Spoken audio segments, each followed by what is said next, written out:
Salut à tous et à toutes, c'est Cyrielle et aujourd'hui on se retrouve pour une toute nouvelle vidéo où je vais vous présenter mes 10 animés préférés. Alors c'est pas la vidéo la plus originale sachant que ça fait des mois que je me suis absentée, je suis désolée, mais j'avais quand même envie de vous présenter mes 10 animés préférés. Alors je ne vais pas vous les présenter par ordre de préférence parce que je n'arrive pas à faire mes choix. Du coup je vais vous les présenter par ordre alphabétique parce que j'arrive pas trop à faire un classement. Et donc je vous laisse, et je compte évidemment que les animés, pas les mangas, donc même si j'ai lu le manga, je vais vraiment parler que de l'animé en lui-même. Numéro 1, Assassination Classroom. Alors à chaque fois je vais juste vous dire pourquoi j'aime l'animé, et si vous connaissez pas, je vous mettrai un lien dans la description avec des synopsis et vous pourrez connaître, mais je pense que Assassination Classroom, si vous regardez cette vidéo, vous connaissez parce que c'est un grand classique que je ne pouvais pas passer à côté et je suis très contente de l'avoir regardé. Alors moi j'ai beaucoup aimé en fait déjà l'ambiance très joyeuse, très drôle, en fait c'est assez agréable à regarder, mais en même temps on va pouvoir bénéficier de combats, de moments très tendus avec de la pression, assez triste aussi, des moments assez sombres. Et j'ai beaucoup aimé justement qu'il y ait vraiment deux visages à cet animé. Les personnages sont très intéressants, Nagisa je l'adore, Karma aussi. Monsieur Koro c'est très spécial, le fait que à la fois on l'adore mais on sait un peu, on connaît son destin. Donc je trouve que c'est vraiment un très bon animé. Alors il y a des défauts, il y a quelques incohérences, mais globalement le scénario est hyper original je trouve. Et je me suis vraiment éclatée à regarder cet animé et il m'a surprise à plein de moments et je trouve que c'était vraiment très très cool. Numéro 2, Banana Fish. Alors c'est ma découverte du moment, je l'ai fini il y a pas très longtemps et ça a vraiment été une claque pour moi parce que je m'attendais pas à ce qu'il soit si bon en fait. Je l'ai vraiment adoré, mais je l'ai saigné tellement vite et je l'ai même recommencé à le regarder et je m'éclate toujours autant sur les scènes.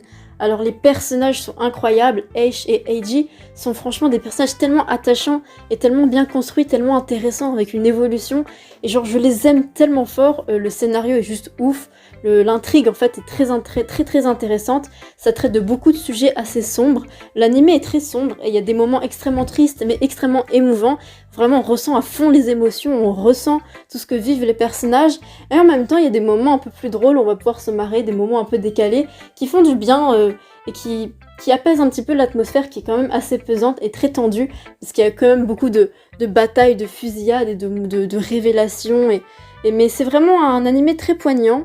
Enfin, je veux dire, et au terme de l'animation, c'est vraiment hyper beau. J'ai vraiment adoré Banana Fish, je pense que c'est l'un de mes préférés de tous les animés. Numéro 3, Blendess. Blendess, c'est l'un des animés qui m'a fait le plus rire, mais j'ai vraiment énormément ri.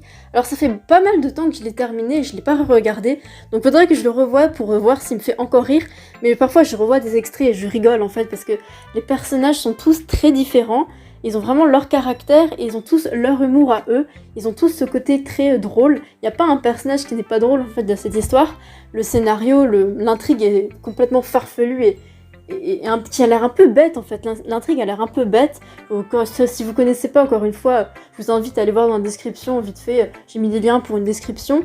Mais Blendess, si vous voulez juste vous marrer sans prise de tête en fait, je vous conseille de voir Blendess parce que ça fonctionne en fait. C'est un humour un peu con parfois, mais qui est vraiment drôle en fait, ça fonctionne, c'est pas comme parfois certains animés ou mangas qui se veulent drôles, mais qu'en fait c'est juste gênant. Là pour le coup ça fonctionne vraiment bien, et vraiment ça va vous rendre heureux tout simplement. Moi ça m'a grave refait quand je l'ai vu.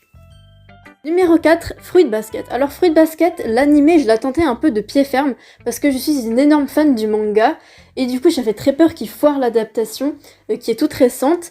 Et quand j'ai vu l'adaptation, mais j'étais satisfaite parce qu'ils ont vraiment repris bien parfaitement les personnages, l'ambiance et vraiment ils ont repris toutes les scènes, donc j'étais hyper contente. Donc si vous avez lu le manga, allez voir l'animé et allez voir l'animé tout simplement de Fruit Basket. Donc ce qui est du coup vraiment concrètement, les personnages sont tous très uniques, très différents et tous incroyables avec un vrai développement. Ils ont tous une évolution, ils ont tous un passé, une histoire, une importance dans le scénario. En fait, malgré le fait qu'il y en ait énormément, ce qui est de l'intrigue principale, ça a l'air un petit peu léger, peut-être pas très abouti au début, mais en fait ça s'approfondit et ça devient de plus en plus sérieux plus on avance dans l'histoire. Et c'est très intéressant en fait, parce qu'en fait on se rend compte qu'il y a plein de choses liées, plein de personnages qui sont liés, des histoires entre elles, du passé qui revient. Donc c'est vraiment hyper intéressant l'histoire de la famille des Soma, cette famille qui est sous une malédiction et je trouve ça tellement intéressant et en même temps c'est très léger, assez drôle, assez simple, c'est une romance, c'est un shoujo où on se prend pas forcément la tête mais il y a quand même des moments où c'est un peu plus sérieux et vraiment Fruit Basket c'est magnifique. Numéro 5, Given, donc l'un des plus beaux et des plus réussis des Shoujo Boys Love, Shonen Ai, et l'un de mes préférés, voire ouais, tout simplement mon préféré. Donc là, on est sur des personnages très intéressants et très spéciaux, surtout Mafuyu, un personnage qui intrigue les gens et qui est vraiment spécial, le fait qu'il soit timide, etc. Enfin même pas, enfin c'est un personnage très intéressant et que je trouve qu'il fait un peu vraiment une grande force de l'anime, mais pas que, en fait tous les personnages sont intéressants comme ça et donnent quelque chose d'intéressant dans l'histoire. Et donc ça c'est un des choses principales. Après les musiques, les scènes, en fait toutes les scènes sont vraiment très... J'ai l'impression que toutes les scènes sont iconiques dans cet animé, toutes les scènes sont remarquables et tous les moments, et en fait c'est assez court, l'animé est assez court, mais il est très intense je trouve, et en même temps très doux, léger, cette romance qui se crée entre les deux personnages, c'est juste magnifique, et en même temps il y a des moments durs, un peu plus tendus quand même, il y a des moments tendus, surtout le concert, etc. Mais vraiment c'est un magnifique animé que je recommande vraiment à tout le monde, même les gars qui se disent c'est un truc gay, je vais pas aimer, vraiment vous allez trouver ça hyper beau et très réussi, vous allez kiffer et tout le monde kiffe Given franchement, donc allez voir tout de suite. Numéro 6, Jibaku Shonen Anakoken, un animé qui m'a beaucoup surpris parce qu'en fait son ambiance est assez particulière. Je trouve en fait quand vous allez regarder, je trouve qu'il y a une ambiance spéciale dans cet animé. Déjà peut-être à cause du design en fait qui est assez enfantin et particulier et qui coupe en fait avec un peu le côté assez sombre en fait qui parle quand même de la mort, de fantômes, d'esprits, de mauvais esprits. Qui est un peu plus sombre, tu vois, même si ça va être traité souvent avec beaucoup d'humour, ça va être aussi traité avec sérieux. Donc moi, déjà, quelque chose que j'aime bien, c'est justement encore l'alternance entre le sérieux et l'humour. Les personnages qui sont très atypiques, très spéciaux. La relation entre Yashiro et Hanako, donc les deux personnages principaux, qui est très... qui est très intéressant, parce qu'ils ont une relation un peu spéciale, le fait que c'est une humaine et un fantôme, mais c'est pas vraiment de l'amour, c'est de l'amitié, mais en même temps parfois c'est ambigu, c'est assez intéressant. Bon, même si c'est pas extrêmement beaucoup forcément pour ça que j'aime l'animé, c'est également pour toutes les scènes de combat, parce qu'on se bat contre des fantômes, etc. Et pour aussi le côté un peu plus sombre du passé des personnages, avec Hanako qui est quand même un personnage mort. Donc c'est très intéressant, il y a plein d'intrigues, plein de choses très intéressantes, et j'ai vraiment adoré cet animé. Numéro 7, Kaguya-sama Love is War. Donc comme avec Blendes tout à l'heure, c'est un animé extrêmement drôle qui m'a fait beaucoup rire, c'est pour ça en premier que je l'aime, parce que l'humour est incroyable, mais il a un petit peu moins repose-cerveau, si je peux dire ça, comparé à Blendes, dans le sens qu'il y a quand même des petites leçons de vie, des leçons de psycho, et qu'on est vraiment quand même dans des stratagèmes dans les pensées des personnages, mais qui essayent de créer des stratagèmes pour provoquer des choses. Enfin bref, si vous connaissez Kaguya-sama, vous voyez ce que je veux dire, mais si vous connaissez pas, en fait, dans cette histoire, ils vont essayer de forcer l'autre, en fait, à déclarer sa flamme, et ça va créer des situations extrêmement comiques et extrêmement décalées, et vraiment les situations qui sont mises en place sont vraiment très drôles, et en même temps on s'attache beaucoup aux personnages en fait. Ils ont tous un caractère très différent et on s'attache à eux, même si leur logique est parfois étrange, en fait on la comprend et en fait ils nous font rire parce qu'on est en mode oui enfin en fait on a beaucoup de compassion en fait pour les personnages et ça j'adore en fait, et en même temps c'est très intéressant en fait, il y a un petit peu de morale quand même au fond sur chacun des épisodes et ça j'aime beaucoup. Numéro 8, Shingeki no Kyojin alias Attack on Titan. Donc là j'ai pas forcément besoin de me justifier pour dire pourquoi j'aime cet animé, parce que je pense que je ne connais personne qui n'aime pas cet animé, et vous le connaissez tous, et si vous ne le connaissez pas encore, ou si vous ne l'avez pas encore vu, allez le voir immédiatement. Donc déjà, on est sur un scénario, un univers, en fait, un monde, un concept extrêmement original, poussé, travaillé, intéressant.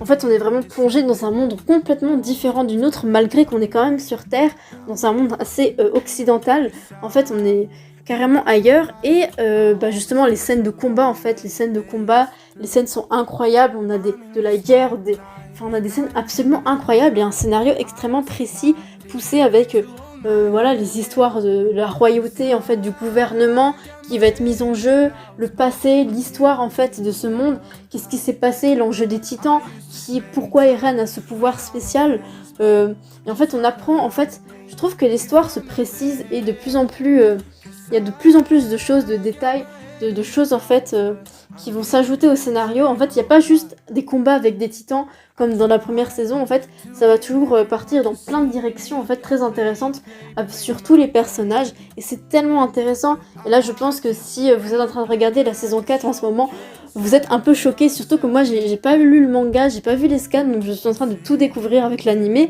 et la tournure que ça prend est tellement intéressante.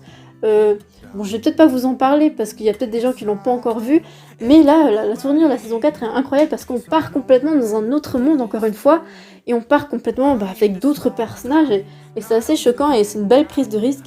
Oui, et ça aussi, je vais te dire, s'il y a des belles prises de risque au niveau du scénario, avec la mort de beaucoup de personnages, quand même, qui est quand même pas forcément habituel, avec beaucoup de défaites aussi, malgré le fait que ce sont des héros extrêmement forts. Et ça, je trouve que c'est cool. Numéro 9, The Promised Neverland. Je pense que c'est l'anime qui m'a le plus surprise parce que j'ai vraiment commencé sans rien savoir, du coup ça m'a mis un peu une claque le premier épisode. Et il y a un énorme décalage en fait entre l'ambiance qui paraît mignonne, joyeuse grâce au fait que ce sont des enfants et que le chara-design est assez mignon, et en fait l'ambiance extrêmement sombre qui arrive d'un coup. Et en fait le sujet qui est extrêmement dark, hein, quand même, tuer des enfants, manger des enfants, c'est pas la chose la plus joyeuse qu'on puisse s'imaginer, mais il y a quand même un côté un peu d'espoir en fait dans The Promised Neverland grâce en fait aux plans qu'ils vont créer. Et en fait on a vraiment espoir aux enfants on espère en fait qu'ils vont réussir. Donc en fait c'est pas hyper sombre dans le sens qu'en fait on croit au projet des personnages. Et par contre, c'est des scènes extrêmement terrifiantes aussi, c'est quelque chose que j'ai adoré. En fait, il y a vraiment une tension. C'est très tendu en fait, The Promised Neverland. Il y a des moments extrêmement flippants, je trouve. Il y a des moments où j'étais vraiment pas bien, j'avais peur dans les premiers épisodes. Et le scénario est incroyable, hein. Les personnages sont extrêmement intelligents, extrêmement réfléchis et très attachants et très différents. Et ils ont tous quelque chose à apporter au scénario. Et je pense que la tournure que va prendre la deuxième saison va être hyper intéressante parce qu'on va complètement changer. Et j'ai vraiment très très hâte d'en découvrir plus, un animé qui me captive tout simplement. Pour finir, numéro 10, Yuri on Ice. Alors cet animé j'adore parce qu'il a réussi à m'intéresser à quelque chose dont je pense tout le monde s'en fiche complètement, qui est le patinage artistique. En fait, au premier abord on se dit ça va être ennuyant le patinage artistique, mais en fait ça rend la chose extrêmement intéressante dans l'animé et captivant tout simplement. Moi j'ai adoré tous les tournois, les performances, l'entraînement, etc. C'est quand même s'il est souvent classé comme animé romance pour la relation qu'il y aura entre Victor et Yuri, c'est quand même un animé de sport réussi en premier lieu. Et moi j'ai adoré en fait tout simplement le patinage artistique grâce à cet animé. Et en même temps il va y avoir l'espèce de romance absolument très mignonne, et enfin c'est pas forcément une romance parce que je trouve que c'est pas encore assez explicite entre Yuri et Victor, donc c'est tellement mignon, c'est tellement beau, tu crois tellement en eux. Et c'est vraiment très très très cool, et même la relation avec les autres personnages est très cool, les amitiés qui vont se créer malgré la rivalité en fait. Ça aussi c'est cool, c'est qu'ils sont tous rivaux mais en même temps ils sont quand même amis l'air de rien. Et c'est très intéressant, il y a vraiment une bonne ambiance qui sort de cet animé, franchement ça met de bonne humeur tout simplement. Et en même temps il va y avoir des moments un peu plus tristes, un peu plus tendus évidemment, des moments très tendus tout simplement. Oui c'est vrai, ça aussi j'ai oublié de dire, c'est que les performances sont très belles mais en même temps assez tendues. Donc vraiment on se met à fond, et les personnages sont très très attachants, et vraiment je les aime beaucoup. Et vraiment Yuri on Ice j'avais pas forcément parié sur cet animé, mais il m'a vraiment agréablement surprise, donc je vous le recommande. Et encore une fois, comme je l'ai dit, pour Given, c'est pas parce que vous êtes un gars que vous allez pas kiffer le côté un petit peu gaze de l'histoire, même si en plus je trouve qu'il est quand même assez très très présent, mais ça va quoi.